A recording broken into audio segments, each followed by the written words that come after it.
दोस्तों, आज के भौतिक घटना के एपिसोड में हम एक ऐसे ट्रक ड्राइवर की आप बीती सुनेंगे जो एक ऐसे रास्ते पर फंसा हुआ था जो कभी खत्म नहीं होता। तो चलिए बिना किसी देरी के इस डरावने घटना को राहुल जी के पॉइंट ऑफ व्यू से सुनते हैं, जिनके साथ ये घटना वास्तव में घटा था। लेकिन दोस्तों, इससे पहले कि हम इस वीडियो में आगे बढ़ें, आप प्लीज़ इस चैनल को सब्सक्राइब करके इसे अपने दोस्तों के साथ शेयर ज़रूर करना, क्योंकि हम ऐसे वीडियोस हर शाम 6 बजे आपके लिए लाते रहते हैं।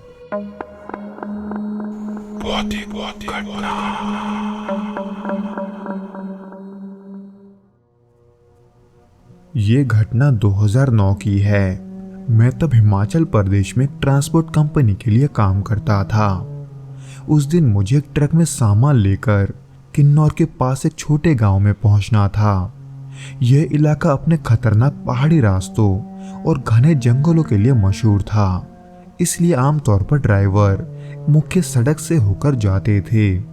पर मैं जहां जा रहा था, ये खतरनाक रास्ता वहां जाने का शॉर्टकट था।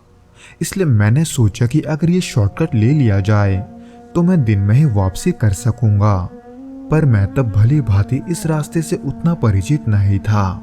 अगर होता तो शायद मैं ये रास्ता कभी नहीं लेता।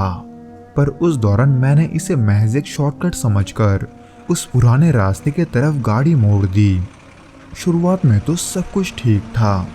पहाड़ों के बीच का शांत माहौल, ठंडी हवा और पेड़ों की सरसराहट बड़ी सुकून देने वाली थी। लेकिन जैसे जैसे मैं आगे बढ़ा, सड़क और आसमान का माहौल बदलने लगा। शाम होने वाली थी और सूरज की आखिरी किरणें पहाड़ों के पीछे छुप चुकी थी, और उसी के साथ वहां पर फैली धुंध धीरे धीरे घनी हो रही थी, जिसके वजह से ट्रक के हेडलाइट्स जलाने के बावजूद भी रोशनी ज्यादा दूर तक नहीं जा रही थी। ऐसा लग रहा था कि मैं किसी सफेद पर्दे के बीच गाड़ी चला रहा हूँ, क्योंकि सड़क का किनारा धुंध में डूबा हुआ था और पेड़ भी धीरे धीरे गायब हो रहे थे। उसी बीच जैसे ही मैंने गाड़ी की स्पीड कम की, मुझे ऐसा महसूस हुआ जैसे ट्रक के आसपास कोई और भी मौजूद है, क्योंकि उस सन्नाटे में मुझे बाहर किसी के चलने का आवाज़ सुनाई दिया, जो कि बहुत ही अजीब था, क्योंकि ट्रक के इंजन के शोर के बीच में किसी के कदमों का आवाज़ सुनाई देना कोई आम बात नहीं था।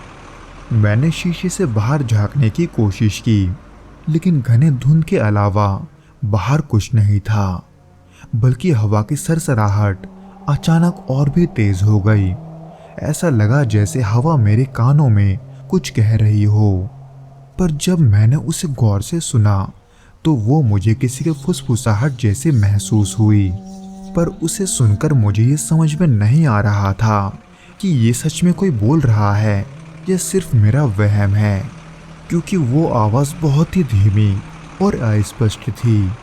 उसी हल्की घबराहट के बीच मैंने रेडियो ऑन किया ताकि सन्नाटा दूर हो सके, लेकिन ठीक से कनेक्शन ना मिलने के वजह से रेडियो से टूटा फूटा आवाज़ निकल रहा था।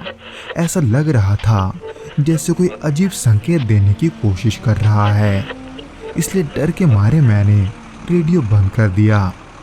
आगे बढ़ते हुए अचानक मुझे सड़क के किनारे एक परछाई दिखाई दी। वो परछाई बिल्कुल स्थिर थी, लेकिन उसकी आकृति उतनी स्पष्ट नहीं थी। मुझे बस ये समझ में आ रहा था कि वो कोई इंसान खड़ा है, लेकिन धुंध के कारण उसे साफ देखना मुश्किल हो रहा था। इसलिए मैंने थोड़ा घबराते हुए ट्रक को धीमा किया, लेकिन जैसे मैंने ब्रेक लगाया, ट्रक का इंजन झटके से बंद हो गया और फिर अचानक ही चारों तरफ खामोशी छा गई। अब केवल हवा की आवाज़ और मेरी दिल की धड़कन सुनाई दे रही थी। तभी मुझे खिड़की के शीशे पर हल्की सी दस्तक महसूस हुई। मैंने कांपते हुए खिड़की की तरफ देखा, लेकिन वहां कुछ नहीं था। मैंने हिम्मत जुटाई और ट्रक से नीचे उतरकर देखा कि गाड़ी में आखिर क्या समस्या है। लेकिन जैसे मैंने नीचे कदम रखा, मुझे ऐसा लगा जैसे कोई मेरे पीछे है। पता नहीं क्यों, पर वहां किसी का मौजूदगी मुझे साफ महसूस हो रहा था। पर जब मैंने पीछे मुड़कर देखा तो वहां कोई नहीं था। मैंने ट्रक के चारों ओर घूमकर भी देखा, लेकिन कुछ भी असामान्य नहीं था। जब मैं वापस ट्रक के पास आया तो मुझे गियर बॉक्स पर गीले हाथों के निशान दिखाई दिए, जो कि वहां किसी और के होने का इशारा कर रहा था। इसलिए मैंने किसी तरह से ट्रक को दोबारा स्टार्ट करने की कोशिश की। इंजन ने एक दो बार झटका खाया और फिर चालू हो गया, जिसके होते ही मैंने बिना पीछे देखे ट्रक को चलाना शुरू कर दिया। लेकिन जैसे मैं कुछ किलोमीटर आगे बढ़ा, मैंने देखा कि मैं वही वापस आ गया जहां से मैंने शुरुआत किया था। पर मैं वहां वापस कैसे पहुंचा, इसका मुझे जरा सा भी भनक नहीं था, क्योंकि मैंने रास्ते पर कोई मोड़ नहीं लिया था। मैं बस सीधे सीधे आगे बढ़ रहा था, जो कि चिंता का विषय तब बन गया जब ये सिलसिला मेरे साथ महज एक बार नहीं बल्कि 3 बार लगातार हुआ। हर बार मैं आगे बढ़ता और कुछ देर बाद खुद को उसी जगह पर वापस पाता। पर कैसे, ये सोचकर मैं घबराहट के मारे कुछ सोच नहीं पा रहा था। पर इन सब से घबराकर मैं बैठा ही हुआ था कि तभी धुंध के बीच से मुझे पेड़ों के बीच एक बड़ी काली परछाई दिखाई दी। वो परछाई धीरे धीरे मेरे तरफ आ रही थी, जिसे देखते ही मेरे रोंगटे खड़े हो गए थे। हालांकि मुझे उसका चेहरा साफ नजर नहीं आ रहा था, लेकिन उसके चाल को देखकर मुझे बड़ा ही अजीब सा महसूस हो रहा था, क्योंकि मेरे पलक झपकते हुए एक तरफ होता तो कभी दूसरे तरफ। इसलिए मैंने कांपते हुए ट्रक को गियर में डाला और वापस उसी रास्ते पर चलने लगा जहां से मैं आया था। पर कई घंटों तक मैं वैसे ही भटकता रहा। जब सुबह हुई तब मैं किसी तरह से उस मुख्य सड़क पर पहुंच गया जिसको छोड़कर मैं वहां आया था।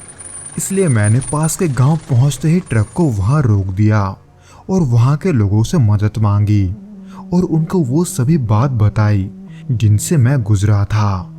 हालांकि उनमें से कुछ लोगों को तो मेरे बात पर यकीन नहीं आया, पर उनसे बात करके मुझे ये पता चला कि जिस रास्ते पर मैं फंस गया था वो रास्ता बहुत ही पुराना है, जिसे कई सालों पहले इस्तेमाल किया जाता था, लेकिन भूस्खलन के बाद ये बंद हो गया था।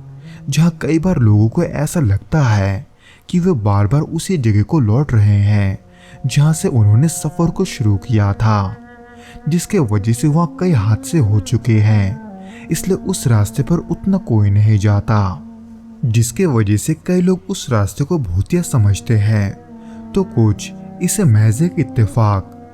पर मैंने जो कुछ भी अनुभव किया उसे मैं भुला नहीं सकता।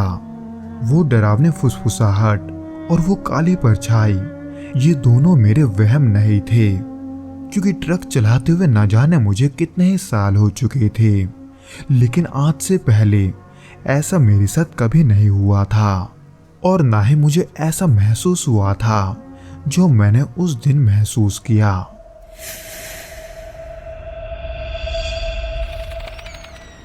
तो दोस्तों, ये तो था वो घटना जो कि राहुल जी के साथ घटा था। उम्मीद करता हूँ कि आपको ये पसंद आया होगा, और अगर आया हो तो प्लीज़ इस वीडियो को लाइक करके इसे अपने दोस्तों के साथ शेयर ज़रूर करना और हमें कमेंट करके ये ज़रूर बताना कि आपको ये वीडियो कैसा लगा।